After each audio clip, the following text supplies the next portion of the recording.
Welcome. In this explainer, we're going to break down the C programming language. But we're not just looking at lines of code. We're looking at them as a powerful set of blueprints for building, well, just about anything. So let's get started. Here's our game plan. We'll start with the real nuts and bolts, C's core logic. Then we'll see how to organize that logic using functions. After that, we'll dive into some pretty cool advanced techniques. And we'll wrap up by learning how to get our programs to talk to files. All right, first up, C's core logic. You can think of this as giving our programs a brain. It's how we teach them to think and make decisions. At its heart, programming is really all about making choices. And a conditional statement? It's just a fork in the road for your code. If some condition is true, it goes one way. If it's false, it goes the other. This is the absolute fundamental decision-making engine in C. Now, C gives us two main tools for doing things over and over again. A for loop is kind of like when you know you need to run exactly 5 laps around a track.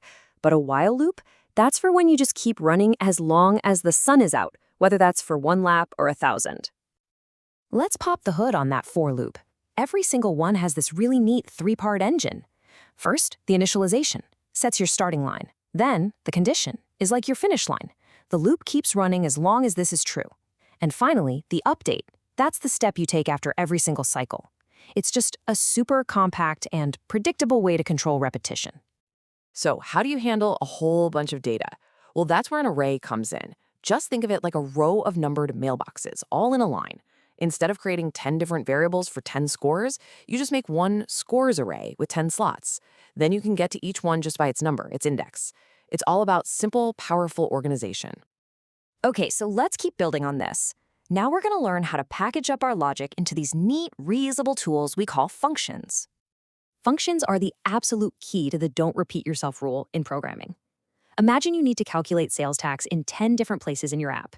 Well, instead of writing out that math 10 times, you write one single calculate tax function. Then you just call it whenever you need it. It keeps your code clean, way more organized, and so much easier to fix if that tax rate ever changes. This is a really crucial question. When you give data to a function, are you handing it a photocopy or the original document? Call by value is the photocopy. The function can scribble all over its copy, but your original is perfectly safe.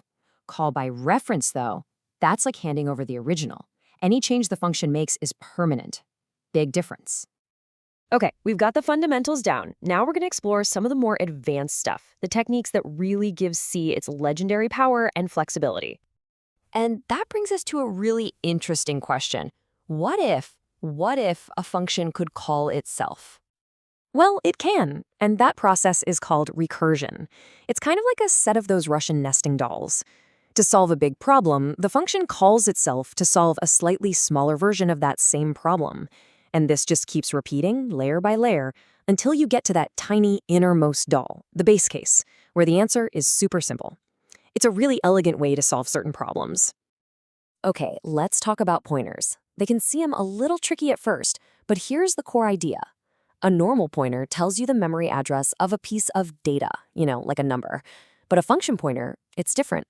It holds the memory address of a piece of code.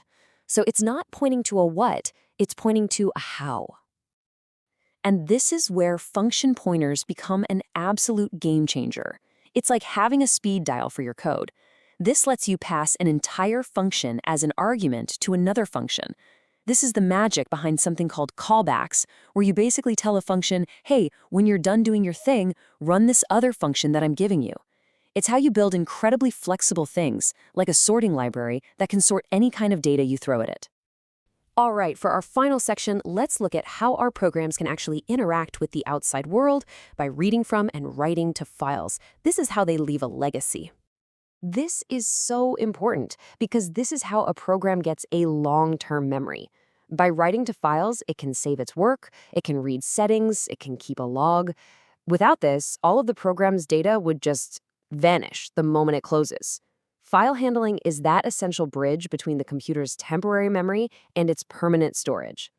This table really just lays out the permissions you give your program when it opens a file. Think of it like this. Choosing R is like opening a book just to read it. Choosing W is like taking a totally blank piece of paper to start a new story from scratch. And choosing A is like adding a new entry at the end of a diary without messing with anything that's already there. So there you have it. We've journeyed from the simplest building blocks all the way up to the master blueprints of C. These tools have been used to build everything from operating systems to the most complex video games. So the only question left is, what are you going to build first?